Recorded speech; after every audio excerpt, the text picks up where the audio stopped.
La astrología es símbolo, es imagen, es mitología. La astrología es la comunión entre los astros del cielo y la tierra. No es ciencia, pero es la madre de todas las ciencias. La astrología es cultura, arte, política. La astrología es psicológica, humanista, espiritual. En la astrología no se cree o se deja de creer. La astrología se vive, se experimenta, se construye y se amplifica. La astrología es un lenguaje y como todo lenguaje sirve para interpretar y analizar la realidad, crear y recrear sentido. Pero no es cualquier lenguaje. La astrología es el lenguaje del alma, de los símbolos milenarios, de los dioses primigenios, y por eso nos sirve para estar presentes en el ritual de la vida.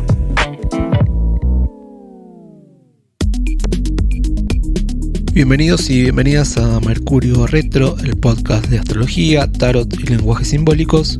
Soy Héctor Ramallo y en este episodio vamos a hablar del buen uso y mal uso de la palabra resiliencia, de nuevas visiones para abordar lo terapéutico, la importancia de lo simbólico en ello y el alma de las palabras, según algunos artistas y post-junguiano también como James Hillman.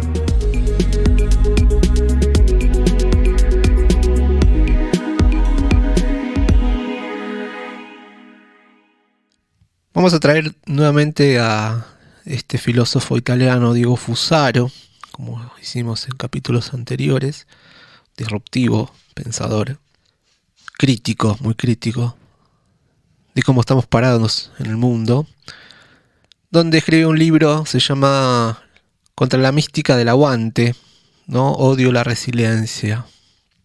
Y bueno, es interesante lo que propone, ¿no? Que es la resiliencia también, para analizar, para pensar, ¿no? Y es interesante porque hay, dice este autor, en los medios, en los discursos imperante en la sociedad sobre lo colectivo, donde la sobrevaloración, podríamos decir, del sujeto resiliente, ¿no? Como el sujeto ideal. Y para ser resiliente, dice este autor, el sujeto, nosotros, tenemos que asumir sin más, ciegamente, que la realidad existente es todo lo que puede existir y convencernos de que nuestra tarea es aceptar ese destino ineluctable, inamovible. Y bueno, también Fusaro afirma, ¿no?, que hay un buen uso de la palabra resiliencia y un mal uso de esta palabra en el ámbito sobre todo de la psicología, de la psicoterapia.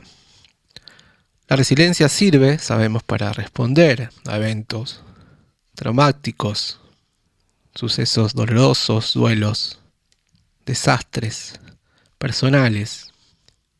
Pero también es utilizado, obviamente en la psicología, a trabajar esos traumas ante hechos como si esos hechos fueran desastres naturales, grandes terremotos, inundaciones, sucesos que suceden en nuestro acontecer, pero que tienen que ver con un evento que sí podemos ver como un desastre natural.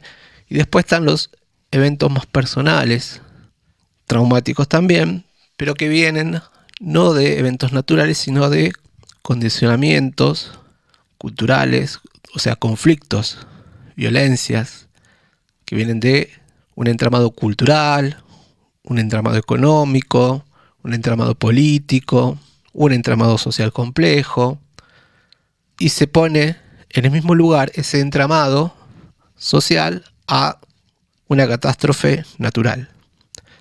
Y este autor afirma que no es lo mismo trabajar esa resiliencia desde esos lugares. Trabajar la resiliencia ante el hecho tan doloroso que puede ser una catástrofe natural o un gran accidente, o ante un hecho traumático que deviene de un entramado social que entendemos como inamovible. Entonces tenemos que soportar y sernos resilientes en una actitud de aguantar estoicamente que las cosas están dadas por esa condición que no tenemos ni responsabilidad ni somos parte. La definición, nuevamente, de resiliencia es la capacidad, ¿no?, del individuo para adaptarse y superar circunstancias adversas, traumas, cambios, manteniendo una cierta estabilidad psicológica. Desde la psicología sería la capacidad de reorganizar nuestra psiquis, nuestros recursos internos y la vida de alguna manera positiva, ¿no? Después de un evento traumático.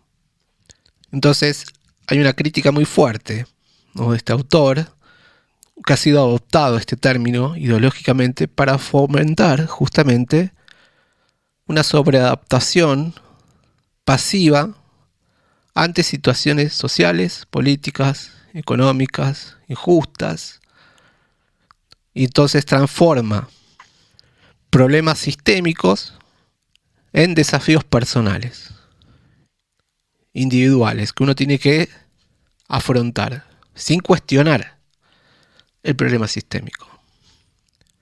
Entonces, esta ideología tomada, dice este autor, por este sistema capitalista neoliberal, contribuye a mantener un status quo. No solo toma esta idea, sino que la vuelve una herramienta de control social, fomentando lo que decimos, la aceptación y la adaptación. Entonces se promueve, y es una herramienta, pero se promueve como una ideología, como una cualidad maravillosa del ser humano de adaptarse a circunstancias adversas sin cuestionarlas ni intentar cambiarlas. Esto implicaría que ante las desigualdades, las injusticias, la respuesta siempre es resistir, adaptarse y luchar individualmente por un cambio, por hacer una gran resiliencia. Este autor también ve el peligro de transformar la resiliencia, convertir la resiliencia con indiferencia. Tanto la indiferencia como la resiliencia implica una aceptación pasiva del estado de las cosas. Tanto el resiliente como el indiferente no toma partido y acepta las cosas tal cual son. Y en eso hay una renuncia a transformar estructuras, una renuncia a un compromiso transpersonal, social. Entonces, la cultura de hoy, el neoliberalismo, ve la resiliencia como una gran virtud, enfatizando esta capacidad del individuo de superarse, de ser resiliente, y está subyacente esto, el adaptarse a las circunstancias, ser sumiso, transformarnos inconscientemente en seres apáticos ante lo que sucede afuera.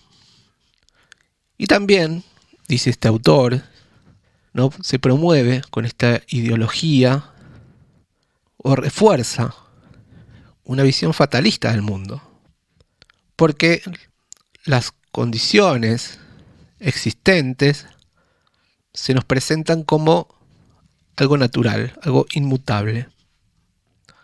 Entonces esto también nos despoja de la posibilidad de cambio, de esperanza, sino que nos mete en una inercia, ¿no?, de perpetua repetición. Y si bien es un término importante en la terapia, trabajar la resiliencia, desde la astrología el gran resiliente sería Quirón, ¿no?, como conectar con una herida, con un hecho traumático, con un suceso que nos ha traído complejos. El uso de la terapia, la palabra, la construcción de sentido, abordar lo simbólico, siempre ha ayudado, ¿no?, a ordenarnos, a transformarnos, a asumir esa herida, ese dolor, el dolor intrínsecamente humano, sin que ello implique una apatía, sino todo lo contrario, sino que eso motorice a un encuentro con los otros, con el otro, un compromiso, una visión más completa, más global, más real y más compleja de la vida y de su desarrollo. Y traje algunos conceptos. Jane Hillman, esto está también, lo abordamos mucho en este congreso de astrología que hicimos de Numen, que está en nuestro canal de YouTube, y lo pueden encontrar ahí, que se llama Ser Alma. traigo este autor, Jane Hinman, de la ola de los post-jungianos, la nueva ola junguiana, ¿no? Que toma los grandes fundamentos teóricos de la psicología analítica y los va modificando, transformando, viendo qué sirve en estos momentos actuales, ¿no? También tenemos que tener en cuenta que Jung, de una perspectiva, si bien es un gran visionario, trae una gran novedad, pero de su perspectiva, ¿no? Del siglo XX. Hoy la invitación es a revisar, seguir revisando qué herramientas tenemos para abordar la vida psicológicamente y cómo la psicología cada vez se acerca más a una labor espiritual.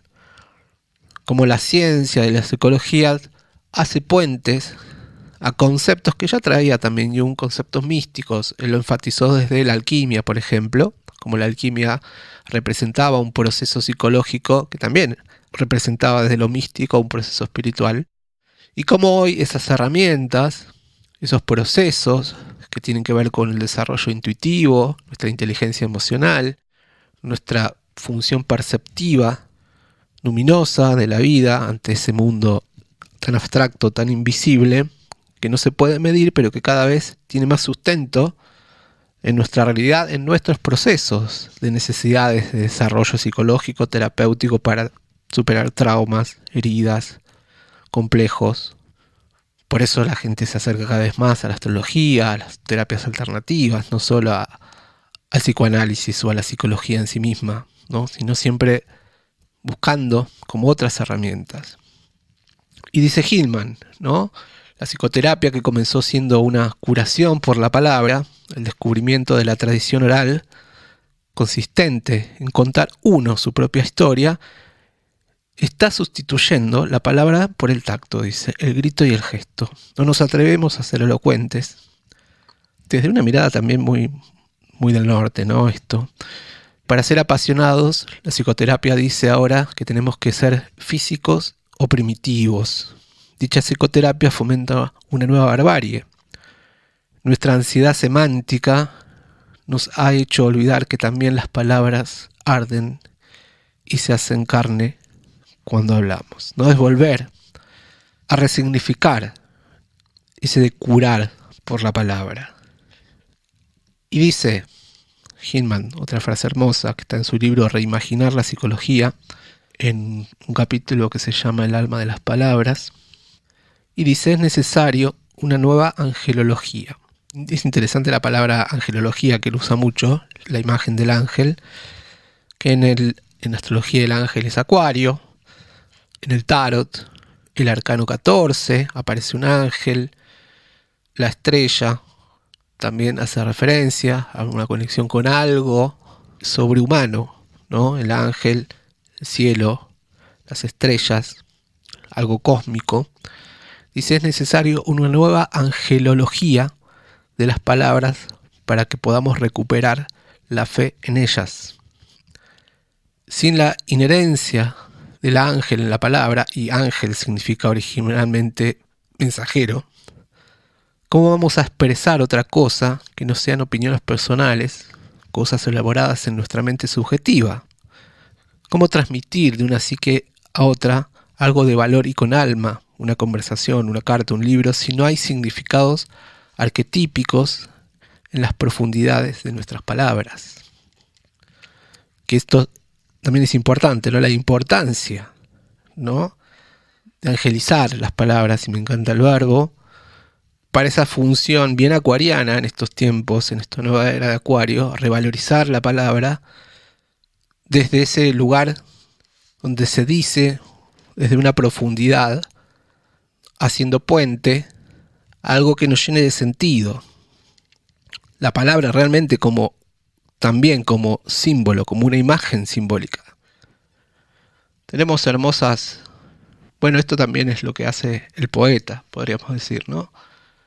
El trabajo del poeta, el trabajo del artista, se refiere también a conectar con la palabra desde esas profundidades, sabiendo, como decimos siempre, que cuando decimos algo, decimos mucho más de lo que queremos decir, y a la vez decimos mucho menos de lo que queremos decir. Y suceden las dos cosas al mismo tiempo.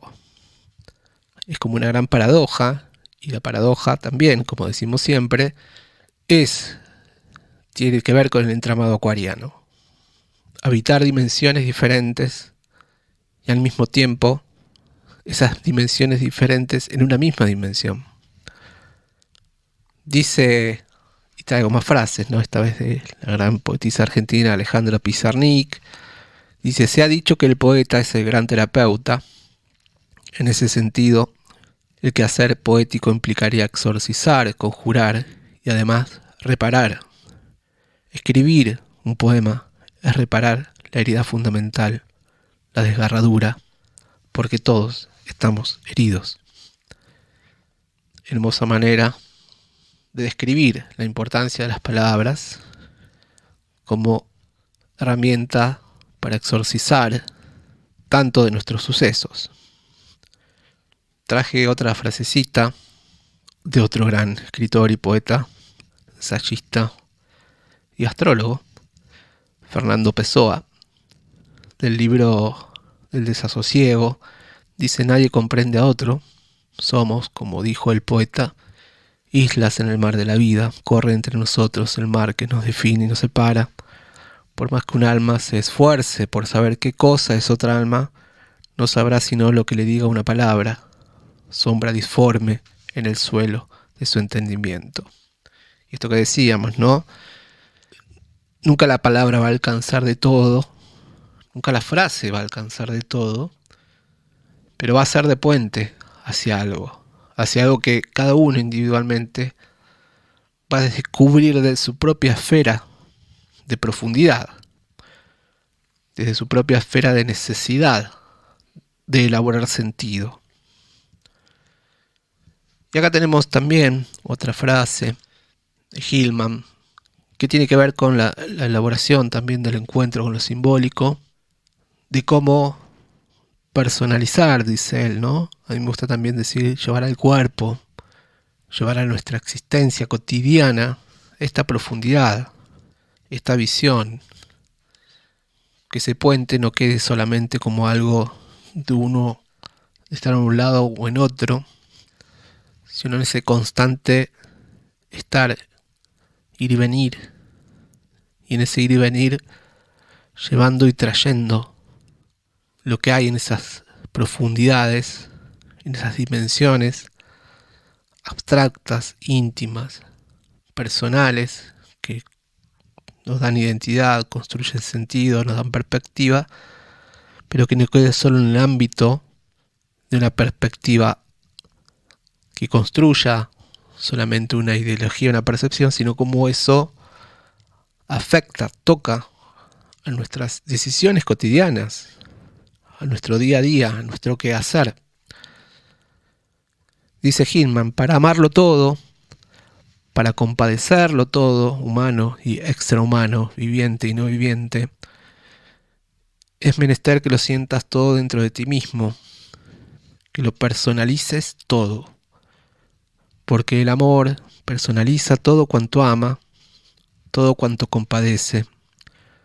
Solo compadecemos, es decir, amamos lo que nos es semejante, y en cuanto nos lo es, y tanto más cuanto más se nos asemeja, así crece nuestra compasión, y con ella nuestro amor a las cosas a medida que descubrimos la semejanza que con nosotros tiene.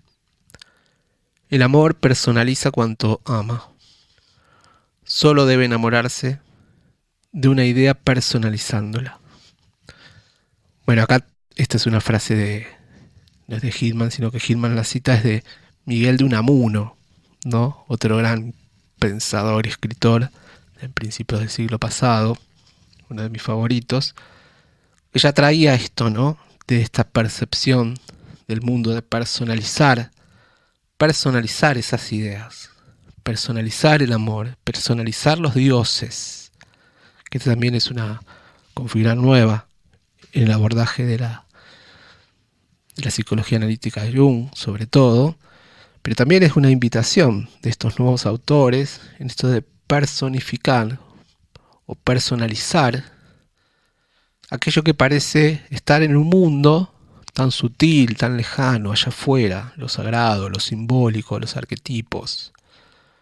Bueno, hay toda una corriente, ¿no?, de que esos arquetipos, esas ideas, esas potencias, esas palabras, cobren cuerpo realmente. Esto por ahí lo hacían, esto de personificar, es interesante porque, bueno, los mitos se trataba de eso, ¿no? Los mitos, clásicos mitos de la astrología, ¿no? Que está basada en la historia de estos dioses griegos, romanos, ¿no? Y cada dios personificado con ciertas características, funciones, temperamentos tan humanos y a la vez dioses, representando allá afuera nuestros propios sucesos internos, nuestras propias complejidades, nuestras propias profundidades. Bueno, hoy se ve también eso en esta película que está de moda, ¿no? Intensamente. Que también es una manera de personificar nuestras sensaciones humanas, nuestras complejidades humanas, que tenemos la manía siempre de compartimentar, que eso ayuda a ordenar justamente el caos que a veces es nuestra psiquis, ¿no? La astrología nos ayuda también a ordenar, personificar a través de la ubicación de Marte en un signo, una configuración astrológica, la posición de nuestro Sol en determinado lugar de la carta. Son indicativos donde podemos identificar, hacer identidad. Y en esa hacer identidad no solo hay un reconocimiento, no solo hay una apropiación de ese personaje para darle luz, para que nos habite realmente, sino también la posibilidad de potenciar, de conectar con nuestra propia particularidad de hacer Leo, de hacer Acuario, de hacer Júpiter. Entonces vemos cómo la psicología también moderna, por decirlo de alguna manera, de estos nuevos pensadores de la psicología que proponen reimaginar la psicología, ¿no? Abordarla también nos ayuda a abordar otros lenguajes simbólicos para reimaginar la astrología, reimaginar los mitos, reimaginar el arte, reimaginar los arquetipos y reimaginar las palabras. Darle el entramado a la palabra una potencia que no solo sea declarativa, que no solo sea la imposición de un relato, y que tengamos cuidado con esa escucha de esos relatos imperantes. Volviendo al principio, reimaginemos la resiliencia tan entronada que nos trae subyacentemente la idea de ser resiliente. Bien, temas siempre con los junguianos aparece esto, ¿no? Bien complejos, bien abiertos, siempre para debatir. Pero bueno, interesante me pareció entrar en un episodio como hacemos a veces con temas más filosóficos, si se quiere, pero siempre desde lo simbólico y siempre tratando de vincularlo con la astrología, ¿no? Estamos en la era de Acuario, justamente, que es el ángel, que es el puente, ¿no?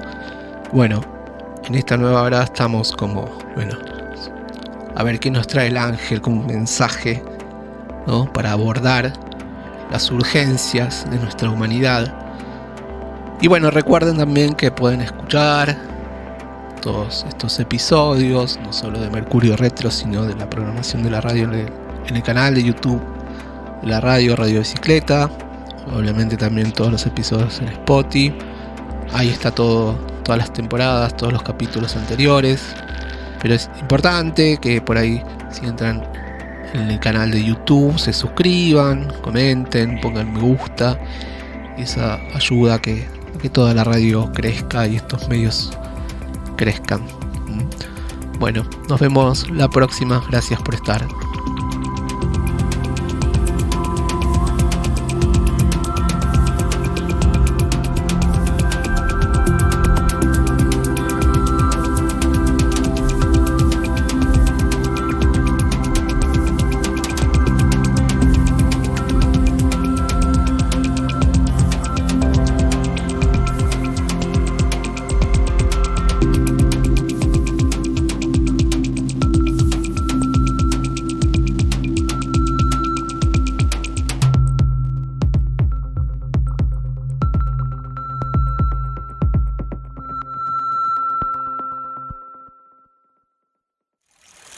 Este podcast que acabas de escuchar es un contenido original y exclusivo de Radio Bicicleta.